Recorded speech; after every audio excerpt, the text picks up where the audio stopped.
Hello, it's Kamok here again, and today I have a 0-block GUI control system. So let me show you and let's get started. So I'm just going to walk to control room here. It'll turn on for me. Give it a sec. There we go. Right now it's on 7 and it's on, but I want to turn it off, so will you turn it off for me? He's a little grushing to work, but he'll actually do it, and like that, it's off. I actually want it back on. There we go.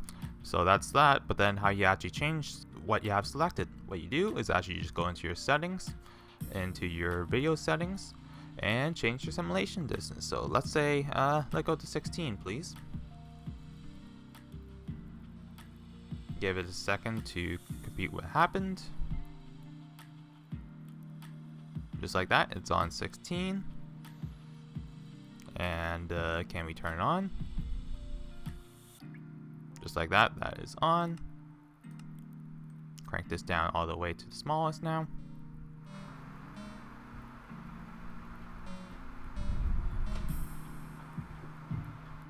And that is 5. So, the thing with this design is the smaller the distance, the faster the response time. So 5 to 6 is pretty fast.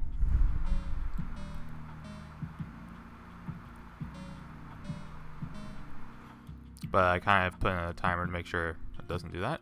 So then there's that. But then the longest is when you crank your render distance up, because it's kind of based on your computer's performance. As you can see, it's a bit slower based on the time delay between each one, because it's doing a lot of computing at the moment.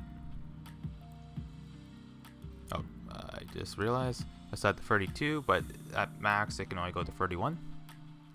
But it'll just show the max setting if you go to 32. As you can see, 31 is on, and I want to turn off. Give it a sec. Yeah. There we go. So 31 options to control, all being controlled by your simulation distance, as long as you're in this chunk. So to actually kind of show how it works, as you can see, based on the size of this map, the actual build is pretty big. The brains is just this front section here, and the actual detecting is this long section at the back here. So now to kind of show how it works, so when I leave, it'll turn off automatically. So let's start at the very beginning, which is this essentially this long section here that goes all the way to this far away. Oh, yeah, I had to trim it down. I just clone stuff, but essentially these here are the chunk detectors of your simulation distance, and how they work is for every chunk that you have loaded, this minecart here will essentially start a pulsing clock for the redstone dust, and then for each channel, since it's 15 blocks in between, they don't each line is independent of the other, and essentially it just goes into the observer and just goes all the way up to the front. So basically for the on is essentially it's pulsing, and then if it stays on or stays off, it means it's unloaded. So because of that, right now it's flashing. So this section right here with the 2 layers of repeaters and that kind of stuff essentially turns the flash into a solid state. So it tells me if the repeater is on, it is on. If it's off, it's off. So then right now though, we have like 31 different inputs, and we need to combine that down. So essentially what we have is this this block here, the white terracotta and the orange. This here, just connecting them together like that, is a essentially a binary of is the chunk on or off to 2 hex. So essentially it combines 31 binary all the way down into just 2 hex values. And then from here, I put it into the essentially the decoder of the specific chunk. Now you might actually recognize this Redstone, because this is actually the same system that I used for my crafter GUI. So if you need a build tutorial for this one, you can just look at that video instead. The one difference though is for the repeaters, instead of having them on the short, set them all to the max delay.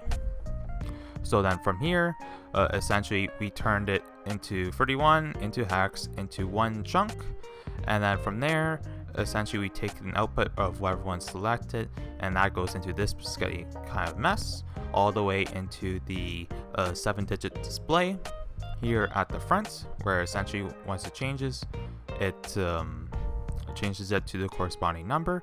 Now, to prevent essentially it from breaking, which is the reason why these repeaters are on max delay, because essentially the we call it concrete powder can disappear after a while.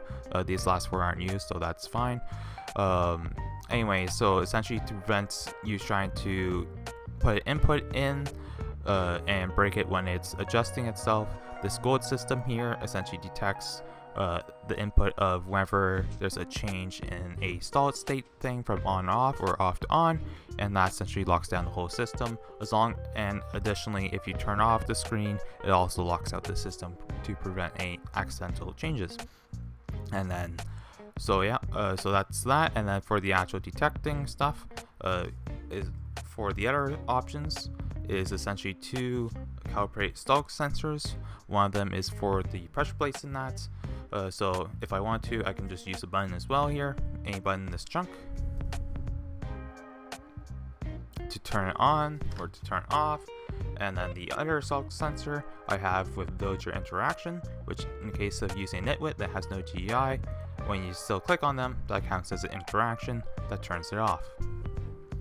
Now, some build conditions. If you were tempted to build this in your own world, first of all, it will only work on single player, because on single player you have the control over the world by setting your simulation distance. Building this on a multiplayer world, it'd be just stuck on the one setting of whatever the server properties are that you're playing on. Additionally, since it's based on what chunks are loaded, you can't have it in spawn chunks, because otherwise it's always fully loaded, just giving you the max value. Or if you have chunk loaders nearby, that could interfere with your output. That is all. There's a world download. Have a good day.